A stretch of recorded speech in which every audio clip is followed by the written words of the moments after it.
નમસ્કાર, પ્રણામ મિત્રો, જય માતાજી, જય શ્રી કૃષ્ણ મિત્રો। આજની વાર્તા લાંબી છે પણ એટલી જ સારી બનવાની છે, તો છેલ્લે સુધી સાંભળવા નમ્ર વિનંતી છે। તો ચાલો તમારો વધારે સમય ન બગાડતા વાર્તાને શરૂ કરીએ। ડોરબેલ વાગ્યો અને સુધાબેને આવીને મેઇન ડોર ખોલ્યો તો એમની બંને આંખો આશ્ચર્યથી પહોળી થઈ ગઈ। પછી તરત જ હોઠ ઉપર ઉમળકા ભર્યું સ્મિત આવી ગયું અને બોલી ઉઠ્યા, અરે વાહ, શું વાત છે! ઘણા દિવસ પછી તમને અમારી યાદ આવી ખરી? યાદ તો તમે રોજ આવો છો સુધાબેન, પણ હવે પેલું પાડોશીપણું રહ્યું નથી, એટલે તમને એવું લાગતું હશે કે નીતા બહેન તમને ભૂલી ગયા હશે। તમને પણ અમારી યાદ આવતી હશે, એટલું તો હું વિશ્વાસથી કહી શકું છું। નીતા બહેને હસીને કીધું અને બંને અંદર આવ્યા। એક આકર્ષક કહી શકાય એવો સુંદર ચહેરો નીતાબહેને 54 વર્ષની સાચવી રાખ્યો હતો।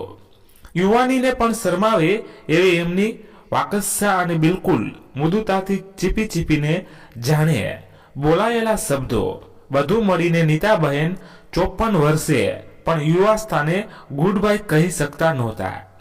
એવી એમની સાહજિકી દેહાકૃતિ, સાડી પહેરવાની ઢબમાં ક્યાંય એક દોરા જેટલો ફરક પણ દેખાય નહીં, એટલી ચીવટતાથી એમને સાડી પહેરવાની આદત પડી ગઈ હતી।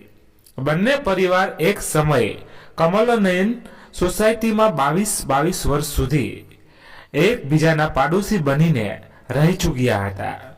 એ પછી નરેશભાઈ 2 વર્ષ પહેલા તેમના નવા બંગલામાં અહીં રહેવા આવી ગયા અને બંને પરિવારનું પાડોશીપણું કાયમ માટે છૂટું પડી ગયું। નરેશભાઈએ આ બંગલો એમની મનપસંદ ડિઝાઇનથી બંધાવ્યો હતો। સોફામાં બેઠા બેઠા નીતાબહેને હસીને કહ્યું, હવે તમે મોટા માણસ થઈ ગયા, એટલે તમને મળવા માટે અમારે જ આવવું પડે।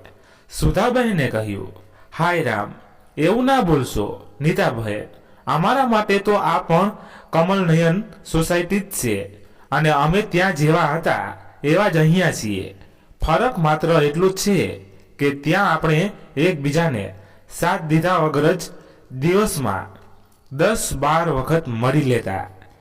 શાકભાજીથી માંડીને કરિયાણું અને કપડાં લતાથી માંડીને દાગીનો લેવો હોય તો પણ સાથે જ જતા। તમારો વિનય અને મારી નેહા જેના ઘેર ભણતા એમના ઘેર જ જમી લેતા। નીતાબહેન હસીને કહ્યું, સાચી વાત છે, એ દિવસો આનંદના દિવસો હતા। એટલામાં મણીલાલ નોકર આઈસ્ક્રીમનો બાઉલ ટ્રેમાં લઈને આવ્યો અને નીતાબહેનને ધર્યો। નીતાબહેને બાઉલ હાથમાં લીધો એટલે સુધાબહેને કહ્યું, કંઈક નવીનતા જણાવો। તમારો વિનય ડોક્ટર બની ગયો અને તમે પણ કમલનયન સોસાયટી છોડીને નવા ફ્લેટમાં રહેવા ચાલ્યા ગયા। નીતાબહેને કહ્યું, બસ આપણે છેલ્લી વખત અમારા નવા ફ્લેટના વાસ્તુ પૂજન પ્રસંગે મળેલા, પછી મળવાનું થયું જ નહોતું। નીતાબહેને આઈસ્ક્રીમની ચમચી મોંમાં મૂકીને આઈસ્ક્રીમ ખાધો, પછી બોલ્યા, હું વિનયની તરફથી તમારી નેહાનો હાથ માંગવા માટે આવી છું। વિનય હવે હોસ્પિટલમાં નોકરીએ લાગી ગયો છે। સુધાબેને કહ્યું, અરે પણ વિનયે તો કોઈ ડોક્ટર છોકરી જ પસંદ કરવી જોઈએ, આપણે તો એવું જ જોઈએ છીએ, હસબન્ડ વાઈફ બંને ડોક્ટર। નીતાબેને કહ્યું, હા તમારી વાત સાચી છે, પણ વિનયનું કહેવું એવું છે કે છોકરી ડોક્ટર હશે તો એ પણ સવારે સવારે એના કામે નીકળી જશે, પછી તમારી સંભાળ કોણ રાખશે? વિનય ડોક્ટર છોકરી સાથે મેરેજ કરવા તૈયાર નથી। હવે એના પપ્પા પણ આ વર્ષે રિટાયરમેન્ટ થાય છે અને અમે પણ ધીમે ધીમે વૃદ્ધાવસ્થામાં પગ મૂકીશું। તમારી નેહા ગ્રેજ્યુએટ છે અને હોશિયાર પણ છે, વળી બંને એક સાથે રમી ભણીને મોટા થયા છે, હજી પણ એકબીજાને ભૂલ્યા નથી અને વિનયની પણ એ જ ઈચ્છા છે। સુધાબેને કહ્યું, સાચું કહું તો મારી પણ એવી જ ઈચ્છા છે. હું તો આ સંબંધથી ખૂબ જ ખુશ છું. એકબીજાનું જાણીતો તો ખરું, નવા અજાણ્યામાં પડવું એના કરતાં લાખ દરજ્જે સારું. બસ એક વખત હું નેહાના પપ્પાને કાલે આ વાત નાખી જોઉં. એમની ઈચ્છા પણ જાણવી જરૂરી છે. નીતાબહેને કહ્યું, બિલકુલ સાચી વાત છે. તમે એમને વાત કરીને પછી શાંતિથી જણાવજો. સુધાબેને કહ્યું, કાલે જ તમને મોબાઈલ કરીને જણાવી દઈશ. એમની ઈચ્છા પણ એ જ હશે. નેહાને પણ પૂછી લઈશું. ચોક્કસ, નીતાબહેન હસીને કહ્યું. ત્યારબાદ બીજી વાતો કરતા કરતા સમય થયો એટલે નીતાબેને કહ્યું, હવે હું રજા લઉં છું. પછી પૂછ્યું, નેહા નથી દેખાતી, બહાર ગઈ છે કે શું?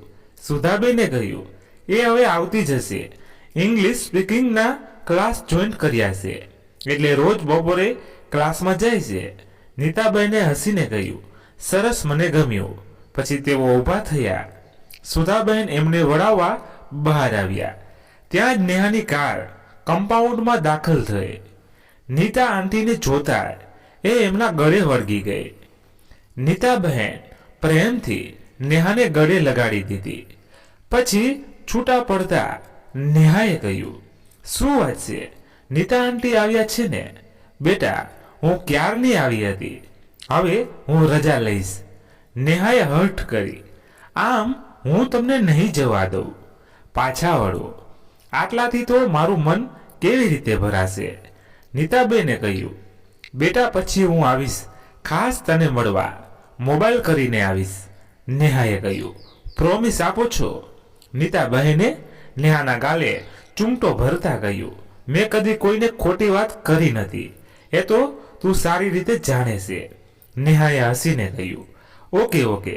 મા દીકરી એમને વળાવીને અંદર આવ્યા એટલે નેહાએ હસીને કહ્યું, મમ્મી, તને નથી લાગતું કે નીતા આંટીએ મોડેલિંગ કરવું જોઈએ?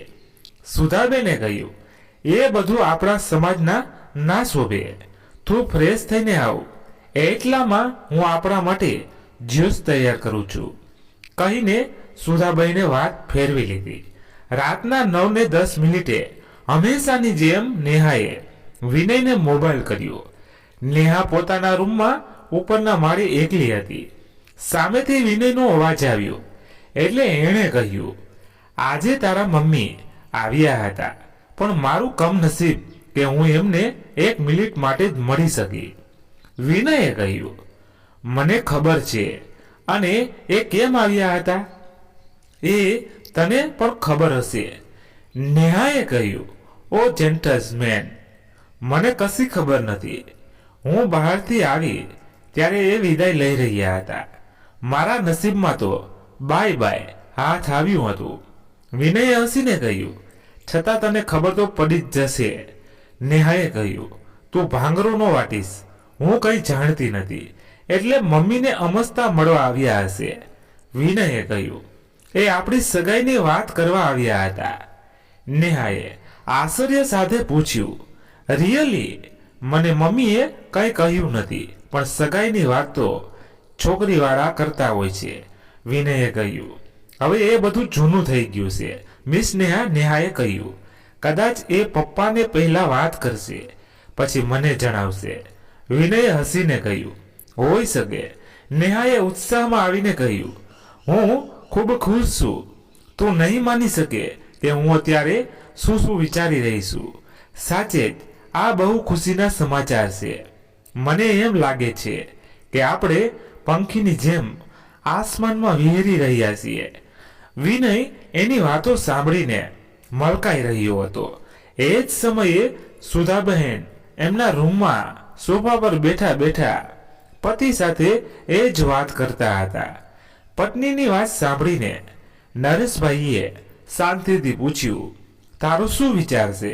સુધાબેને કહ્યું, વિનય ડોક્ટર બની ગયો છે અને હોસ્પિટલમાં જોબ પણ કરે છે. વળી નીતાબહેનના અને ગૌતમભાઈના સ્વભાવથી આપણે પરિચિત પણ છીએ. બંને શાંત સ્વભાવના અને માયાળુ છે એટલે નેહાને દીકરીની જેમ જ રાખશે. ઘણા મા બાપ એમની દીકરી માટે ડોક્ટર કે એન્જિનિયરને પસંદ કરવા સમાજમાં પૂછપરછ કરતા હોય છે. એટલે મારી દ્રષ્ટિએ આ સંબંધ જરાય ખોટો નથી. નરેશભાઈ થોડી વાર શાંત રહ્યા. પછી કહ્યું, સુધા, આપણે ક્યાં હતા અને આજે ક્યાં પહોંચી ગયા છીએ? કેમિકલની એક નાનકડી ફેક્ટરીમાંથી આજે હું મોટી ફેક્ટરીનો માલિક બની ગયો છું. આ બંગલો, ઘરમાં બે ગાડી, નોકર અને રસોઈ કરવા માટે બાઈ, આ બધું મેં છેલ્લા 5 વર્ષની મારી મહેનતનું પરિણામ છે. અને બીજા 5 વર્ષમાં હું ક્યાંથી ક્યાં પહોંચી જઈશ એનો અંદાજ તને કે તારી દીકરીને નહીં હોય. બીજી બાજુ ગૌતમભાઈએ નવો ફ્લેટ તો લીધો છે, પણ બેંકની લોનથી લીધો છે. એના હપ્તા વિનયના પગારથી આવકમાંથી ભરાય છે. ગૌતમભાઈએ તો એમના રૂપિયા વિનયને ડોક્ટર બનાવવા પાછળ ખર્ચી નાખ્યા છે. એમની પાસે કશું નથી અને હવે એ રિટાયર્ડ પણ થઈ રહ્યા છે. એક ડોક્ટર પાસે પોતાની કાર હોવી જોઈએ, પણ વિનય પાસે એક્ટિવા સ્કૂટર છે. જે માણસ એક કાર નથી ખરીદી શકતો એ નેહાને કેવી રીતે સુખી રાખશે? ફ્લેટના હપ્તા પૂરા કરતા કરતા એમને 5-7 વર્ષ નીકળી જશે અને દીકરાને પરણાવવા માટે એમને દેવું કરવું પડશે. લગ્નનો ખર્ચ દીકરાના બાપ ઉપર ઓછો નથી હોતો, એ તો તમને પણ ખબર હશે. સહેજ વિચારીને નરેશભાઈએ કહ્યું, આપણે દિવસે દિવસે આગળ વધતા જઈએ છીએ તો આપણી નજર આપણાથી પણ ઊંચા પરિવાર તરફ હોવી જોઈએ. પછી સોફા ઉપરથી ઊભા થતા નરેશભાઈએ કહ્યું, હું એમની સાથે સંબંધ બગાડવા નથી માંગતો, એટલે જવાબ આપવાની જરૂર નથી. 4 દિવસ પછી એ જાતે સમજી જશે. છતાં તારું વિચારવું હોય તો હું તૈયાર છું. સુધાબેને કહ્યું, હું કઈ ગાંડી છું? આટલું જાણ્યા પછી હું મારી દીકરીને જાણી જોઈને ખાડામાં નાખું એવી નથી. બીજે દિવસે સવારે નરેશભાઈ, સુધાબેન અને નેહા બ્રેકફાસ્ટ કરવા ડાઇનિંગ ટેબલની ખુરશી પર બેઠા હતા. નરેશભાઈએ સવારે મોર્નિંગ વોક માટે જતા અને આવીને બ્રેકફાસ્ટ કરતા. નેહાએ શાંતિથી એની મમ્મીને પૂછ્યું, મમ્મી, કાલે નીતા આંટી કેમ આવ્યા હતા? નેહાના પ્રશ્નથી નરેશભાઈ અને સુધાબેને સહેજ અપસેટ થઈ ગયા. નરેશભાઈએ સ્વસ્થ થતા કહ્યું, તેઓ તારી સગાઈ એમના દીકરા વિનય સાથે કરવા માટે પ્રસ્તાવ લઈને આવ્યા હતા, પણ અમને આ સંબંધ મંજૂર નથી બેટા. નેહાએ કહ્યું, પપ્પા, ભલે તમને આ સંબંધ મંજૂર ના હોય, હું પણ તમારી સંમતિ વગર કોઈ પગલું ભરવા તૈયાર પણ નથી. પરંતુ તમે જાણો છો કે વિનય ડોક્ટર બની ગયો છે અને અમે બાળપણથી સાથે રમી ભણીને મોટા થયા છીએ. અમે એકબીજાને પસંદ પણ કરીએ છીએ. એટલે મારે ફક્ત એટલું જ જાણવું છે કે તમને આ સંબંધ માન્ય કેમ નથી. નરેશભાઈએ શાંતિથી કહ્યું, બેટા, એ બધું સમજવા માટે તારી ઉંમર નાની છે. નેહાના બધા સપના એક પળમાં જ વિખેરાઈ ગયા હતા. છતાં એ સ્વસ્થ હતી. એણે કહ્યું, પપ્પા, તમે સમજાવશો તો હું સમજી શકીશ. તમારી દીકરી ગ્રેજ્યુએટ છે, એટલી વાત તો સમજી શકશે. નરેશભાઈએ કહ્યું, બેટા, કદાચ વિનય તને બધી વાત નહીં કરી હોય. ગૌતમભાઈએ જે નવો ફ્લેટ લીધો છે એ બેંક લોનથી લીધો છે અને એના હપ્તા વિનય ચૂકવે છે. ગૌતમભાઈએ એમની કમાણી વિનયને ડોક્ટર બનાવવા પાછળ ખર્ચી દીધી છે, એટલે એમની પાસે કશું નથી. બીજી વાત કે વિનય ડોક્ટર થઈને એક કાર ખરીદી ના શકતો હોય તો એ તને કેવી રીતે સુખી રાખી શકશે? એક ડોક્ટરને આગળ આવવા માટે પોતાની નાની મોટી હોસ્પિટલ હોવી જોઈએ અથવા પોતાનો કલ્ટિંગ રૂમ હોવો જોઈએ. નોકરી કરીને કોઈ ડોક્ટર આગળ ના વધી શકે. એમના ફ્લેટના હપ્તા પૂરા કરતા 10 વર્ષ નીકળી જશે. ગૌતમભાઈ દીકરાના લગ્ન પ્રસંગ માટે રૂપિયા ક્યાંથી લાવશે? દીકરો પરણાવવા માટે પણ ઘણો ખર્ચો થાય છે. આ બધું તું સારી રીતે સમજી શકે છે. નેહાએ દલીલ કરતા કહ્યું, પપ્પા, તમે ભલે લાખો રૂપિયા કમાતા હો, પણ આ બંગલામાં રહેવા આવ્યા પછી તમે મને કેટલો પોકેટ ખર્ચ આપ્યો એ તમને ખબર છે. મેં તમારી પાસે આજ સુધી ભણવા માટે અને મારા કપડાં માટે જ પૈસા માંગ્યા છે. મારે સુખ સાહેબીથી જીવવું ના હોય તો તમે મને ફરજ પાડી ના શકો. વિનય મારો પ્રેમ છે, છતાં તમારી સંમતિ નહીં હોય તો હું મારા પ્રેમને પણ ઠોકર મારી દઈશ. પરંતુ આજે મેં તમારી આંખોમાં રૂપિયાનો અહંકાર જોયો છે. મેં અહંકાર મને કદી સાચું સુખ નહીં આપી શકે. સુધાબહેનથી દીકરીના શબ્દો સહન ના થઈ શક્યા, એટલે એમણે આવેશમાં આવીને નેહાને રાડ પાડીને કહ્યું, તારી જીભડી ઉપર કાબુ રાખ. તારા પપ્પા સાથે આ રીતે વાત કરતા તને શરમ નથી આવતી? નેહાએ કહ્યું, હું એક શબ્દ પણ ખોટો કે ગેરવ્યાજબી નથી બોલી. પપ્પાનો કોઈ વારસદાર નથી. એ ઈચ્છે તો વિનયને મદદ કરી શકે છે. સુધાબેને કહ્યું, તારા પપ્પા ભિખારીઓ માટે મહેનત કરીને રૂપિયા નથી કમાતા, સમજી? નેહા રડી પડી. પછી બોલી, એ ભિખારીઓ નથી, મને પહેરે કપડે અપનાવવા તૈયાર છે, પણ આપણા બેઉ પરિવારના વર્ષો જૂના સંબંધો બગાડવા નથી માંગતા. એટલે એમણે પણ નક્કી કર્યું છે કે મારા અને વિનયના લગ્ન સૌની સંમતિથી જ થશે. નરેશભાઈ બોલ્યા, એ સંબંધો હવે પૂરા થઈ ગયા છે. અમારે હવે એમની સાથે કોઈ સંબંધ રાખવા નથી. તારા માટે એક સારી વાત આવી છે અને તારા મમ્મી તને શાંતિથી જણાવશે.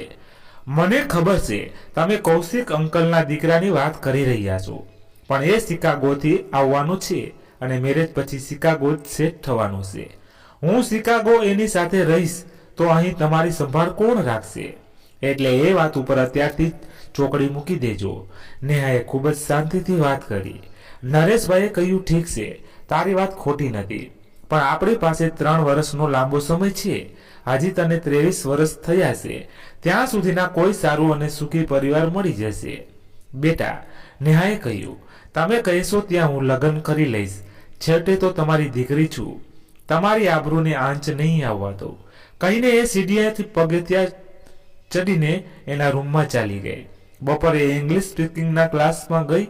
વળતી વખતે એ પાછળથી સોસાયટીમાં એક બંગલાના એક રૂમમાં રહેતા સિતાર શીખવતા એક ગુરુજીને મળવા આવી. સંગીત માણસના મનને શાંત કરવાનો બેજોડ ઈલાજ છે. નેહા એ વાત જાણતી હતી. નેહા ઘેર આવી ત્યારે સુધાબેને એને ફરીથી સમજાવવાની કોશિશ કરી. એમણે કહ્યું, બેટા, કૌશિકભાઈના દીકરા સાથે મેરેજ કરીને શિકાગો સેટ થઈ જા. નેહાએ કહ્યું, મમ્મી, મારો કોઈ ભાઈ કે બહેન હોત તો તમારી અને પપ્પાની જવાબદારી સોંપીને ચોક્કસ શિકાગો સેટ થઈ જાય, પણ હું તમારી એકની એક દીકરી છું, તમને એકલા ના છોડી શકું. કૌશિક અંકલ ભલે આજે એમની છાતી ફૂલાવીને ફરતા હોય, પણ ગઢપણમાં આવશે એ વખતે એમનો દીકરો એમને ખૂબ યાદ આવશે. પણ દીકરા પાસે એ સમય અહીં આવવાનો સમય પણ નહીં હોય અને ઈચ્છા પણ નહીં હોય. એ વખતે કૌશિક અંકલને પારિવાર પસ્તાવો થશે. દીકરા દીકરી તો હાથ વેત દૂર હોય, એ જ બાપની ચાકરી કરી શકે. મને આ શહેરની બહાર પણ વળાવવાનું વિચારતા નહીં. સુધાબહેનને દીકરીની વાત બિલકુલ સાચી લાગી. સુધાબેને કહ્યું, તારી વાત સાચી છે, પણ તું વિનયને ભૂલી જા. હવે તમારી દોસ્તી બંને પરિવાર વચ્ચે હોબાળો ઊભો કરાવશે અને એના પરિણામ આખો સમાજ જોઈને આપણા ઉપર હસશે. નેહાએ કહ્યું, મેં તમને અને પપ્પાને વચન આપ્યું છે, તમે કહેશો ત્યાં મારા લગ્ન થશે. હું દુનિયા છોડી શકું, પણ તમને ના છોડી શકું. તમે મારા માતા પિતા છો. અત્યાર સુધી તમે તમારી ફરજ બજાવી, હવે મારી ફરજ બજાવવાની છે. નીતા આંટીનો ફોન આવે તો જવાબ આપી દેજો કે નેહાને આ સંબંધ મંજૂર નથી. કહીને એ એના રૂમમાં ઉપરના ફ્લોર પર ચાલી ગઈ. રાત્રે 9:10 નેહાને વિનયને મોબાઈલ કર્યો. સામેથી વિનયે કહ્યું, બોલ નેહા, તારી મમ્મીનો જવાબ ના આવ્યો? બધું ઠીક તો છે ને? નેહાએ કહ્યું, આપણે આપણી આશાઓ જીવતી રાખશું તો બધું ઠીક થઈ જશે. વિનયને નેહાની વાતમાં કંઈક અજુગતું લાગ્યું, એટલે એણે કહ્યું, કોઈ પ્રોબ્લેમ ઊભો થયો છે? નેહાએ કહ્યું, હા વિનય. પછી આગળ બોલી, મારા મમ્મી પપ્પાને આ સંબંધ મંજૂર નથી. વિનયે પૂછ્યું, એનું કારણ? નેહાએ કહ્યું, તને સત્ય કડવું નથી લાગતું એ હું જાણું છું, એટલે તને કહેવામાં મને શોભ નહીં થાય. મારા પપ્પા એવું માને છે, તેઓ આર્થિક રીતે ઘણા આગળ આવી ગયા છે અને તું બહુ પાછળ રહી ગયો છે. હું વિનય કહ્યું, હા, એ સાચું છે કે અત્યારે હું દેવામાં ડૂબેલો છું, પણ એ બધું તો ટૂંક સમય માટે છે અને આ બધું તું જાણે છે. મેં તારાથી કોઈ વાત છુપાવી નથી, નેહાએ કહ્યું. વિનય, તારી આજની પરિસ્થિતિ મારા માટે કોઈ સમસ્યા નથી. હું એ પણ સમજુ છું કે તારો સમય હવે ધીમે ધીમે શરૂ થશે, પણ આ વાત મારા મમ્મી પપ્પા સમજવા તૈયાર નથી. એમને હવે એમની પ્રતિષ્ઠાના અહંકારનો રંગ માથે ચડી ગયો છે અને તેઓ મને એમાં હોમી દેવા માંગે છે. મારા સાદગી ભર્યા જીવનને રૂપિયાની નોટો વચ્ચે ચૂથી દેવા ઈચ્છે છે અને મને તેમના આ ઘડપણમાં તારી મદદ જોઈએ છે. વિનયે કહ્યું, તારા માટે હું બધું કરવા તૈયાર છું. મારા મમ્મી પપ્પા પણ મને સહકાર આપશે, પણ એક વાતનો હું ખુલાસો કરવા માંગુ છું કે હું કે મારા મમ્મી પપ્પા ખોટું પગલું નહીં ભરીએ, નેહાએ કહ્યું. બસ મને તારી પાસેથી એ જ જોઈએ છે. બાજી હવે પણ આપણા હાથમાં રહી નથી, એટલે જ્યાં સુધી મારા લગ્ન બીજે થાય નહીં અને મારા તરફથી તને સંમતિ મળે નહીં, ત્યાં સુધી તારે મારી રાહ જોવી પડશે. કદાચ આ કસોટીમાં તારા મમ્મી પપ્પાને પણ ઘણું સહન કરવું પડશે, વિનયે કહ્યું. 10 વર્ષ તો અમે સહન કરી લઈશું, પછી મારા મમ્મી પપ્પાની જવાબદારીઓ મારે માથે આવશે, ત્યારે હું લાચાર બની જઈશ, નેહાએ કહ્યું.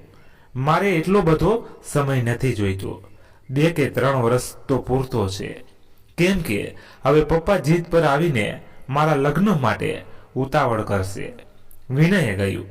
અને તારે લગ્ન કરવાની ફરજ પડી તો, નેહાએ કહ્યું. સમય સાથ નહીં આપે તો આપણે આપણા સંબંધને એક બેંક લોકરમાં સલામત જગ્યાએ મૂકી દઈશું. એ સિવાય મારી પાસે કે તારી પાસે બીજો કોઈ ઓપ્શન નહીં હોય, વિનયે કહ્યું. ઠીક છે, મને તારી આ સમજૂતી કે અન્ડરસ્ટેન્ડિંગ માન્ય છે, પણ એક વાત કહું ને, તને પામવી પોસાય પણ ગુમાવી નહીં પોસાય, નેહાએ કહ્યું. તારા જીવનમાં હું નહીં આવી શકું તો જે આવશે એ નેહા જ આવશે. આપણે કોઈની સાથે અન્યાય નહીં કરીએ. ત્યારબાદ બંને એકબીજાને ગુડ નાઇટ કહ્યું અને મોબાઈલ કટ કર્યો. બીજા દિવસે રવિવાર હતો. વિનયે એના મમ્મી પપ્પાને બધી વાત કરી દીધી. બંનેના મનમાં વ્યથા ઊભી થઈ, પણ એમણે દીકરાની વાત સ્વીકારી લીધી. બીજી તરફ સવારનો બ્રેકફાસ્ટ કરતી વખતે નરેશભાઈએ નેહાને પૂછ્યું, બેટા તું વિનયને છેલ્લી વખતે ક્યારે મળી હતી? નેહાએ આશ્ચર્ય થયું. એને લાગ્યું કે જે વાત પપ્પાએ ભૂલી જવી જોઈએ એ વાત એ વાર કેમ કરે છે. એણે કહ્યું, ગૌતમ અંકલના નવા ફ્લેટના વાસ્તુ પૂજન વખતે અમે મળ્યા હતા. એ વખતે તમે અને મમ્મી પણ હાજર હતા. નરેશભાઈએ કહ્યું. હું આ વાત માનવા તૈયાર નથી. સુધાબહેન પણ કહ્યું. એમના ફ્લેટનું વાસ્તુ પૂજન થઈ 1 વર્ષ થવા આવ્યું. તમે એકબીજાને 1 વર્ષથી મળ્યા ના હોય એ શક્ય જ નથી. નેહા વારાફરતી બંને તરફ જોઈ રહી હતી. પછી અધૂરો બ્રેકફાસ્ટ છોડીને એ ઊભી થઈ ગઈ અને ગોમતીબેનને કહ્યું, મારો બ્રેકફાસ્ટ, બપોરનું લંચ અને રાતનું ડિનર આજથી મારા રૂમમાં ઉપર લાવજો. હું જેમ જેમ એમનું સન્માન જાળવી રહી છું એમ તેઓ મારા ઉપરનો વિશ્વાસ ગુમાવી રહ્યા છે. પછી એણે પપ્પાને કહ્યું, મારું ભવિષ્ય તો મારી પાસેથી છીનવી લીધું, હજી બીજું શું છીનવી લેવા માંગો છો? નરેશભાઈ તાડુકિયા. નેહા, આ સંસ્કાર આપીને અમે તને ઉછેરી છે, નેહાએ કહ્યું. હા, એ સંસ્કાર મને તમારી પાસેથી મળ્યા છે કે જૂઠું કદી નહીં બોલવાનું અને હું જૂઠું કદી સહન નહીં કરવાનું. હવે શાંતિથી વિચારજો કે કોણ સાચું બોલે છે અને કોણ ખોટું કરી રહ્યું છે. હું ઈચ્છું તો આજે વિનય સાથે સિવિલ મેરેજ કરી શકું એમ છું, પણ બેઉ પરિવારના સંસ્કારો અમને રજા નથી આપતા. એ એના રૂમમાં ઉપર ચાલી ગઈ. નરેશભાઈનો ક્રોધ શાંત થયો એટલે એમણે સુધાબેનને કહ્યું, મારી દીકરી ખોટું બોલી એવી નથી. સુધાબેન બગડ્યા. તમે ઘડીકમાં આમ બોલો છો અને પછી ફરી જાઓ છો. આમને આમ તો એક દિવસ દીકરી ગુમાવાનો વારો આવશે. ધંધામાં ધ્યાન થોડું ઓછું કરીને એના માટે સારું ઘર શોધવામાં સમય કાઢો તો સારું. એ સાસરે નહીં જાય ત્યાં સુધી આ ઘરમાં કકડાટ ચાલ્યા કરશે. મમ્મી પપ્પાએ મૂકેલા અવિશ્વાસથી નારાજ થઈને ન્યા ઉપર ચાલી ગઈ. એણે ગોમતી બેનને એનું જમવાનું હવેથી ઉપર એના રૂમમાં પહોંચાડવા જણાવી દીધું. હવે આગળ ઓફિસે પહોંચીને નરેશભાઈએ દીકરીને મોબાઈલ કર્યો. નેહાએ શાંતિથી કહ્યું, બોલો પપ્પા. નરેશભાઈએ કહ્યું, બેટા મારાથી ભૂલ થઈ ગઈ. હું તારા ઉપર અવિશ્વાસ ના મૂકી શકું. મને તારા ઉપર પૂરેપૂરો વિશ્વાસ છે અને હંમેશા રહેશે. નેહાએ શાંતિથી કહ્યું, પપ્પા હવે એ વાત ભૂલી જાઓ, પણ હજી તમે મોટી ભૂલ કરી રહ્યા છો. મારે રાજપાટ નથી જોઈતા. મારે જે જોઈએ છે એ મને આપી દો. નરેશભાઈએ મોબાઈલ કટ કરી દીધો. નેહા સમજી ગઈ. હવે એની રહી સહી આશાઓ ઉપર પણ ફરી ગયા. બપોરનું લંચ નેહાએ એના રૂમમાં કર્યું.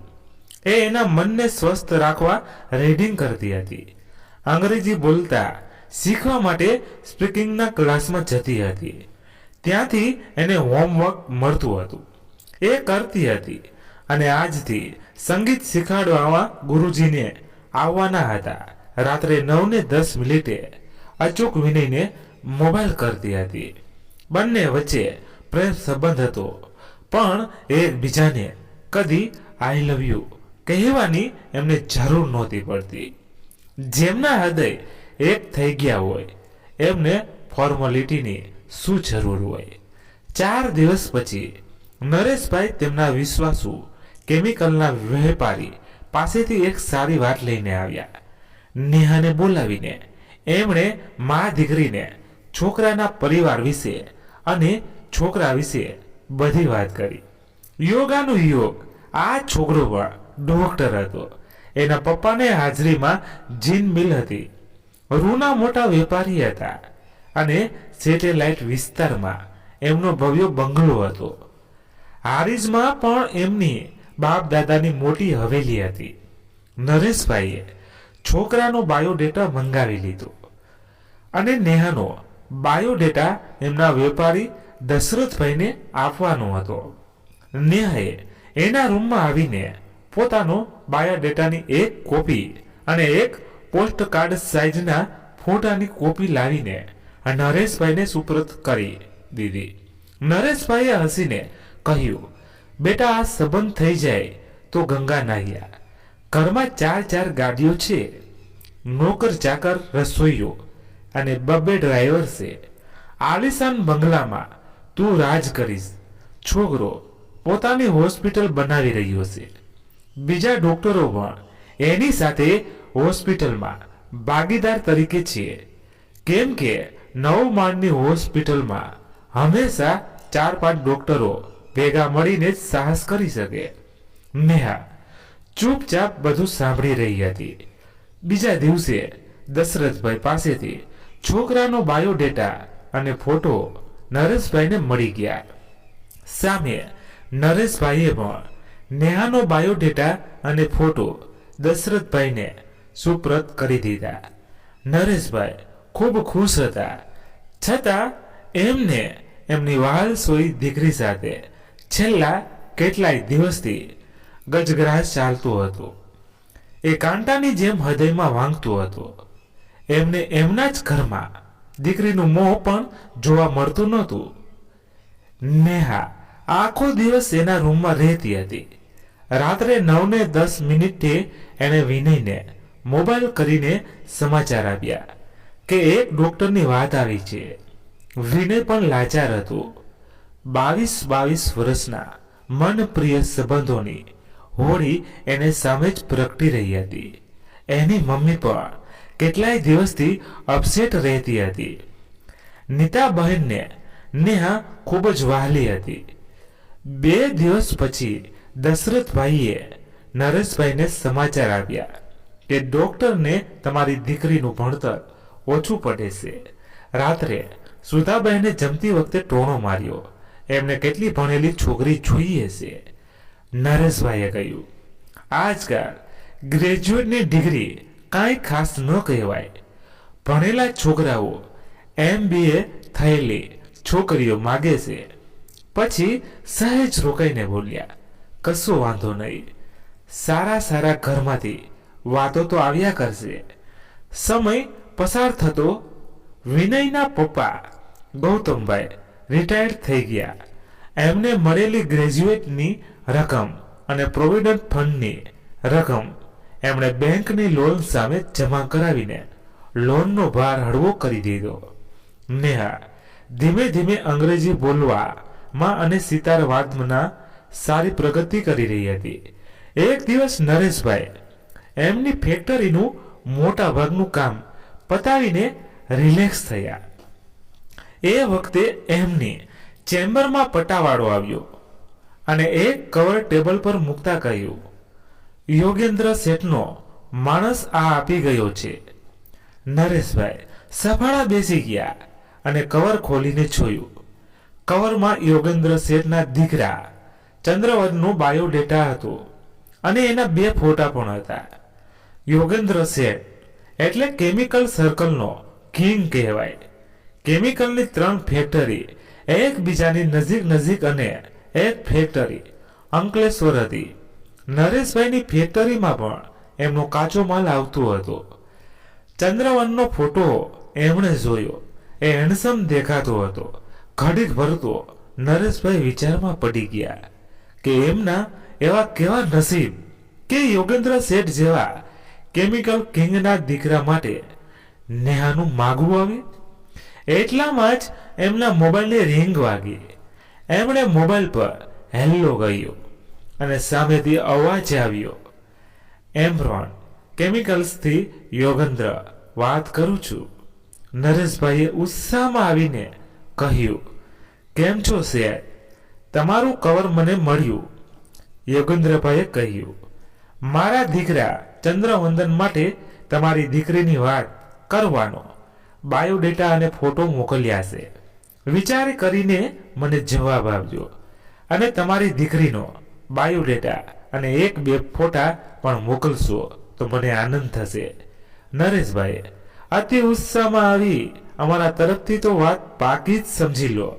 શેઠ બસ એક વખત હું નેહાને જણાવી દઉં. એનો બાયોડેટા અને ફોટો કાલે તમને તમારી ઓફિસે મળી જશે. યોગેન્દ્ર શેઠે કહ્યું, સરસ સરસ, પણ તમે જ આપવા આવજો. એ બહાને ચા પાણી પણ થશે અને 2-4 વાતો પણ થશે. ચોક્કસ ચોક્કસ, હું તમને મોબાઈલ કરીને આવીશ. નરેશભાઈએ કહ્યું. યોગેન્દ્રભાઈએ કહ્યું, ઠીક છે કહીને એમણે મોબાઈલ કટ કર્યો. આજે નરેશભાઈની ખુશીનો આનંદ સમાતો ન હતો. રોજ કરતા અડધો કલાક વહેલા નીકળી ગયા. રોજ કરતા નરેશભાઈ આજે અતિ ઉત્સાહમાં આવીને અડધો કલાક વહેવા ઘેર જવા નીકળી ગયા. રસ્તામાં કાર ડ્રાઈવર કરતા કરતા એ વિચાર કરતા હતા કે એમના અને એમની દીકરીના ભાગ્ય ખોલી ગયા. યોગેન્દ્ર શેઠ સામે નરેશભાઈ કશું ના કહેવાય. નરેશભાઈએ શેઠનો બંગલો જોયો હતો. યોગેન્દ્રભાઈ કેમિકલ એસોસિએશનના પ્રમુખ હતા અને વર્ષમાં 2 વખત એમના નિવાસ સ્થાને વેપારીઓને આમંત્રણ આપીને પાર્ટી કરતા હતા. એમના બંગલામાં કેટલી ગાડીઓ અને ડ્રાઈવો હશે એ તો યોગેન્દ્ર શેઠ પણ પાકે પાયે જાણતા નહોતા. વિશાળ બંગલામાં આગળના ભાગમાં વિશાળ લોન હતી, જેમાં 300 માણસ આરામથી બુફે ડિનરનો આનંદ લઈ શકે એવી સરસ વ્યવસ્થા હતી. બંગલાની એક તરફ મધ્યમ કદનો સ્વિમિંગ પુલ હતો અને મેઇન ગેટ સામે કાર પાર્કિંગની સગવડ હતી, જ્યાં 10 કાર પાર્ક થઈ શકે એટલી જગ્યા પાર્કિંગ માટે હતી. બંગલાની પાછળ બગીચો અને પરચુરણ કામકાજ કરવાની જગ્યા હતી. આ બધું નરેશભાઈએ 2-3 વખત જોયું હતું. ઘેર આવતા જ એ સુધાબાઈને વળગી પડ્યા અને હસીને કહ્યું, સુધા આપણા ભાગ્ય ખુલી ગયા. ત્યારબાદ એમણે પત્નીને બધી વાત કરી. સુધાબહેન પણ અતિ ઉત્સાહમાં આવી ગયા. રાત્રે નરેશભાઈ નેહાના રૂમમાં આવ્યા. એ સમયે વિનય સાથે મોબાઈલ ઉપર વાતો ચાલતી હતી.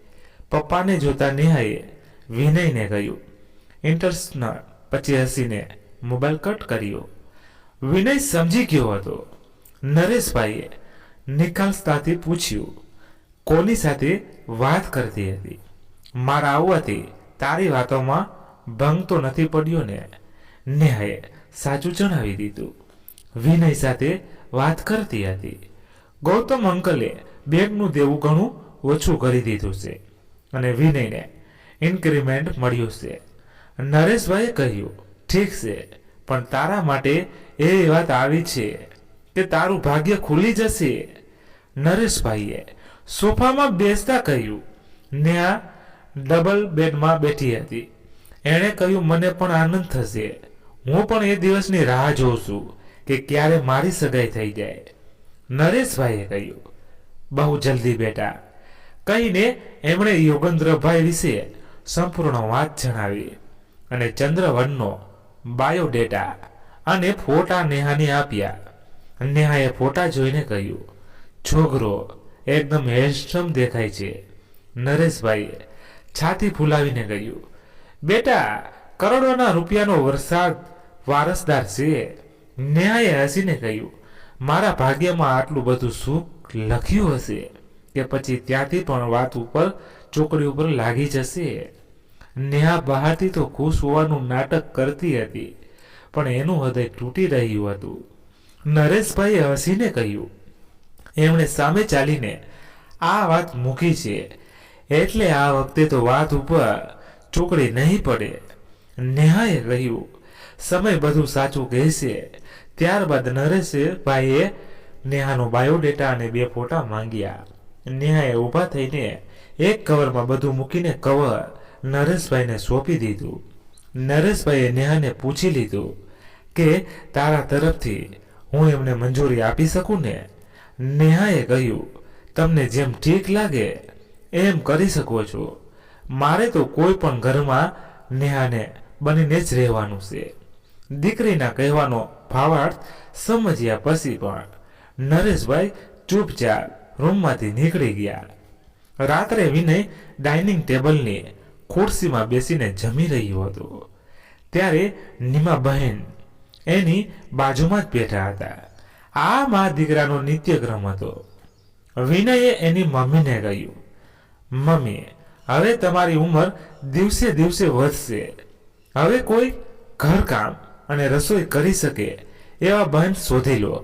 નીતા બહેને હસીને કહ્યું મારી એટલી ચિંતા ન કરીશ. હજી રોજ યોગા કરું છું.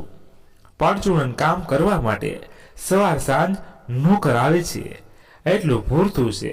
તું હવા કાર લાવવાનું પ્લાનિંગ કર. કાર વગરનો ડોક્ટર મેં જોયો નથી. હસીને નીતાબહેને સલાહ આપી. વિનયે કહ્યું આવતા મહિને નવી કાર આવી જશે.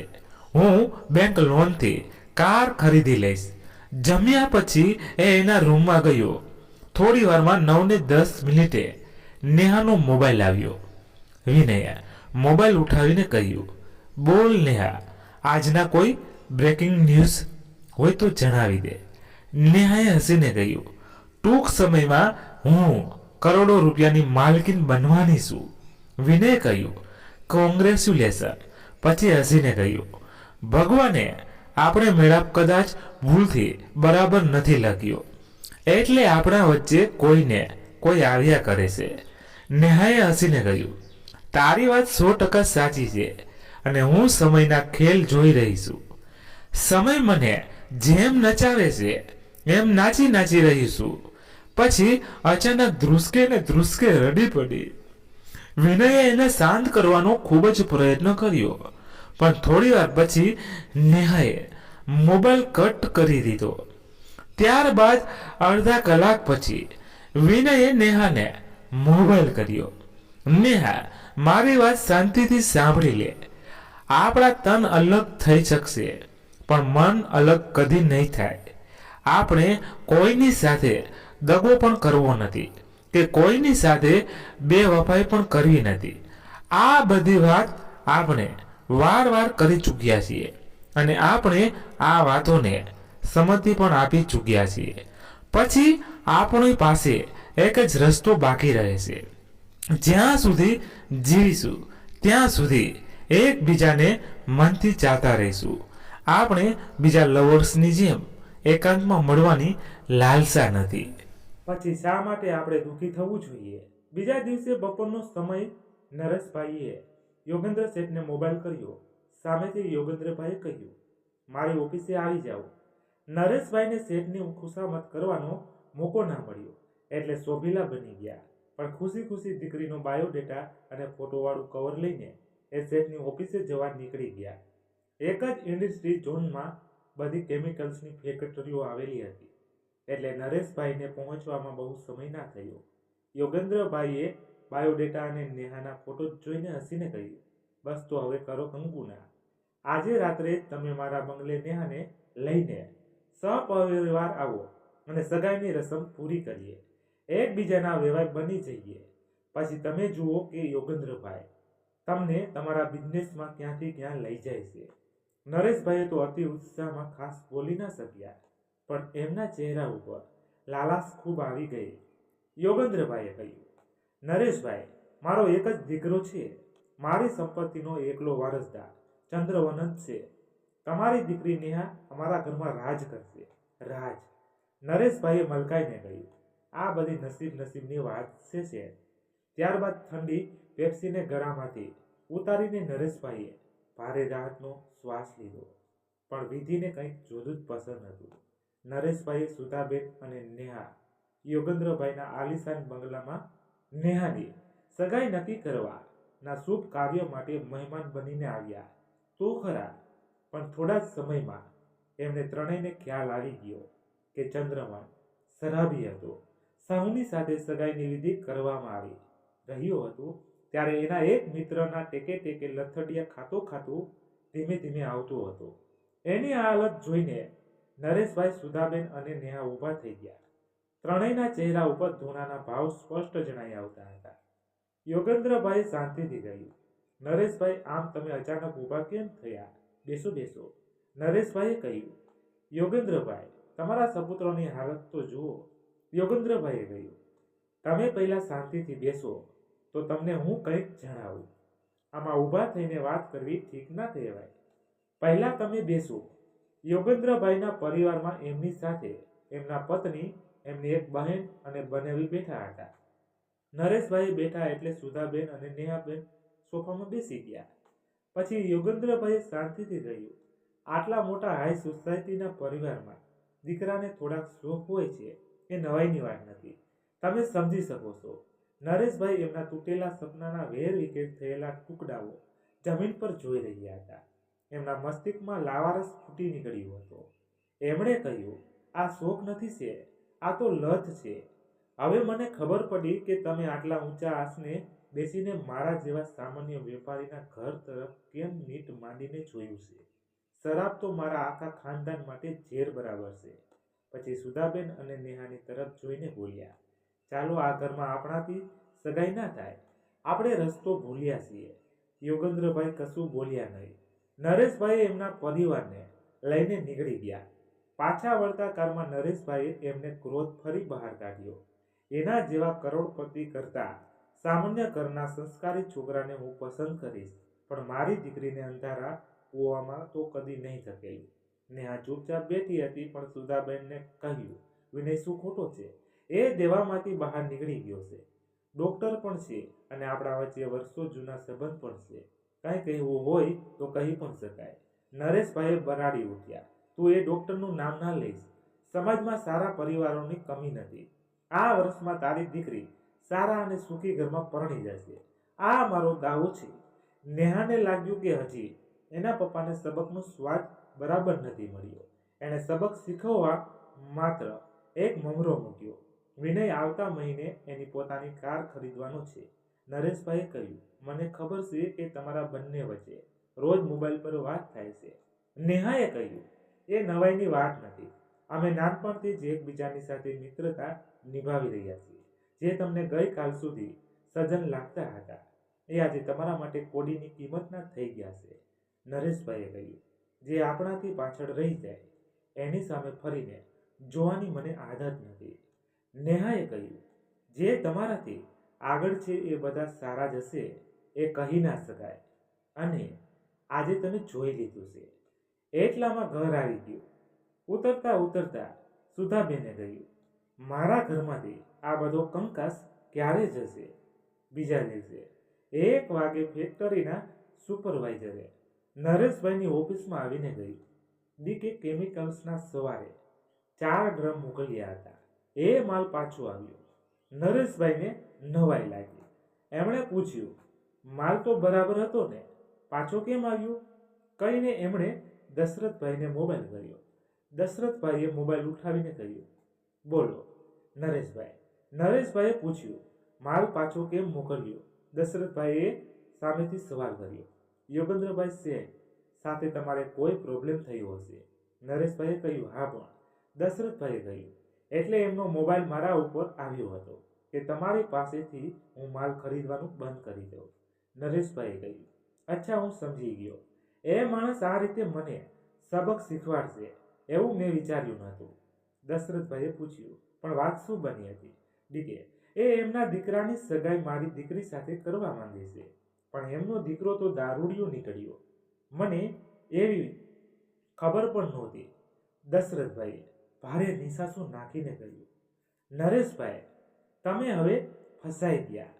એ માણસ હવે તમને ધંધો નહીં કરવા દે, તમારી ફેક્ટરીને બંધ કરાવી દેશે, અને અમે તમને કોઈ જાતની મદદ નહીં કરી શકીએ. એ કેમિકલ્સનું કિંગ કહેવાય છે અને બિલકુલ હરામી માણસ છે. અમે એના હુકમને નહીં માનીએ તો એ અમારો પણ ધંધો બંધ કરી દેશે. હું લાચાર છું. નરેશભાઈ ધુઆં પુઆં થઈ ગયા. 4 વાગે બીજી એક પાર્ટીનો માલ પાછો આવ્યો. એમણે યોગેન્દ્રભાઈનો મોબાઈલ કર્યો. એમના મેનેજરે મોબાઈલ પર વાત કરી, યોગેન્દ્રભાઈ હમણાં એક પાર્ટી સાથે મીટિંગમાં બેઠા છે. નરેશભાઈએ એના બધા પાસા ઉલટા પડી રહ્યા હતા. સાંજ સુધીમાં એમણે 5-6 વખત યોગેન્દ્ર શેઠને મોબાઈલ કર્યા હતા, પણ એમની સાથે વાત નહોતી થઈ. હારી તાકીને એ ઘેર આવવા નીકળ્યા. એ પહેલા એમણે સુપરવાઇઝરને કેટલાક કેમિકલનું પ્રોડક્શન બંધ કરી દેવાની સૂચના આપી દીધી. ઘેર આવીને એ સીધા એમના રૂમમાં ગયા અને સોફા પર બેસીને માથું ઝુકાવી દીધું અને બેઉ હાથે મોં ઢાંકીને સુધાબેનને કહ્યું, સુધા, આપણે બરબાદ થઈ જઈશું. સુધાબેને ગભરાઈને પૂછ્યું, શું થયું? ફેક્ટરીમાં ધડાકો થયો, કેટલા માણસો મરી ગયા. સુધા, કોઈ ધડાકો નથી થયો, પણ પેલો યોગેન્દ્ર શેઠ મને બરબાદ કરી દેશે. મારી ફેક્ટરીને તાળા લાગી જશે અને હું કશું નહીં કરી શકું. એ મને સબક શીખવાડવા માંગે છે, બદલો લેવા માંગે છે. સુધાબહેને ગોમતીબેનને નેહાની નીચે બોલવામાં એના રૂમમાં મોકલ્યા. નેહા ગભરાઈ ગઈ. પપ્પાને અચાનક શું થયું હશે? એ ચિંતામાં તરત નીચે આવી. નરેશભાઈએ ધીમે ધીમે બધી વાત કરી. નેહા સમજી ગઈ કે યોગેન્દ્રભાઈ કેમિકલ્સના ધંધામાં બેતાજ બાદશાહ છે અને બધી કેમિકલ્સની ફેક્ટરીઓના માલિક કદાચ એમની મુઠ્ઠીમાં હશે. એણે ખૂબ ચિંતિત થઈને પપ્પાને પૂછ્યું, આનો કોઈ ઈલાજ નથી? આ તો મોનોપોલીનો દુરુપયોગ થયો કહેવાય. નરેશભાઈએ કહ્યું, હા, એ માણસ એની મોનોપોલીનો ખરાબ રીતે દુરુપયોગ કરી રહ્યો છે. થોડી વાર રૂમમાં ખામોશી છવાઈ ગઈ. પછી નેહાએ કહ્યું, પપ્પા, જો તમે એની વાત નહીં માનો તો આપણે બધા બરબાદ થઈ જઈશું, અને તમે એની વાત માની જશો તો ફક્ત હું એકલી બરબાદ થઈશ. તમે મારી વાત સમજી શકો છો ને? નરેશભાઈએ રડમસ અવાજે કહ્યું, ના બેટા, ના. એ દારૂડિયા સાથે હું તારો ભવ બગાડી ન શકું. હું ફેક્ટરી વેચીને બીજો કોઈ ધંધો કરી લઈશ. નેહાએ કહ્યું, પપ્પા, તમે આખી જિંદગીમાં આ લાઈનમાં કાઢી નાખી છે. તમે બીજા ધંધામાં નહીં ફાવી શકો, અને ફેક્ટરી વેચશો તો તમને આર્થિક રીતે મોટું નુકસાન થશે. તમને પૂરો ભાવ પણ નહીં મળે. તમે વધુ ઊંડા ઉતરો એ પહેલાં એમની વાત માની લો. તમારી દીકરી ઉપર ભરોસો રાખો. એ લોકો મને મારી તો નહીં નાખે ને? કદાચ એમને એવી આશા હોય કે દીકરાના લગ્ન પછી દીકરો ધીમે ધીમે સુધરી જશે. નરેશભાઈએ કહ્યું, એ શક્ય નથી. દારૂડિયો બધું છોડી શકે પણ દારૂને કદી ના છોડી શકે. નેહાએ કહ્યું, હું દારૂડિયા સાથે રહીશ, મને કોઈ તકલીફ નહીં પડે, પણ તમે યોગેન્દ્ર અંકલની વાત નહીં માનો તો આપણને બધાને તકલીફ પડશે. આ પ્રકારના માણસોનો પોલીસ સ્ટેશન અને ન્યાય લઈને પોતાની મુઠ્ઠીમાં રાખતા હોય છે. એટલે તમારી પાસે કોઈ ઓપ્શન નથી. નરેશભાઈએ પાગલની જેમ હસીને સુધાને કહ્યું, સુધા, આપણે આપણી દીકરીની ઈચ્છા અહંકારના કારણે પૂરી ન કરી શકા. આજે એ આપણા માટે કેટલી મોટી કુરબાની આપવા તૈયાર થઈ ગઈ છે. નેહાએ કહ્યું, બસ પપ્પા, આવું બધું ના વિચારશો. અત્યારે જ તમે યોગેન્દ્ર અંકલને મોબાઈલ કરીને જણાવી દો કે તમને આ સંબંધ કબૂલ છે. એ તમને ઝુકાવવા માંગે છે તો તમે ઝૂકી જાઓ, કેમ કે એમની પાસે બધા હથિયાર છે અને આપણી પાસે લાકડી પણ નથી. ના છૂટકે. જસવંતભાઈએ યોગેન્દ્ર શેઠને મોબાઈલ કર્યો અને જણાવી દીધું. મિત્રો, વાર્તાને અહીં વિરામ આપીએ છીએ. તો મિત્રો, હજી વાર્તા પૂર્ણ નથી થઈ, હજી અધૂરી વાર્તા છે. તો વાર્તાનો બીજો એપિસોડ સાંભળવા માંગતા હો તો પ્લીઝ કોમેન્ટમાં રાધે રાધે લખી નાખજો, એટલે બીજો એપિસોડ જલ્દીથી આવી જાય. જેટલી વધારે કોમેન્ટ એટલો જ વહેલો બીજો એપિસોડ સાંભળવા મળી જશે. અને હા, વાર્તા કેવી લાગી એ પણ જણાવજો. વાર્તા પસંદ આવી હોય તો લાઈક કરી તમારા મિત્રો સાથે શેર અવશ્ય કરજો. ધન્યવાદ. ફરી મળીએ, ત્યાં સુધી તમારા પરિવાર સાથે મસ્ત રહો, તંદુરસ્ત રહો. જય માતાજી, જય દ્વારકાધીશ, હર હર મહાદેવ મહાદેવ મહાદેવ. જય શ્રી રામ, જય બજરંગબલી. તો મિત્રો, આમાં આપણાથી કોઈ પણ ભૂલ થઈ હોય તો મને ચોક્કસ કમેન્ટ કરીને જણાવજો. Thank you.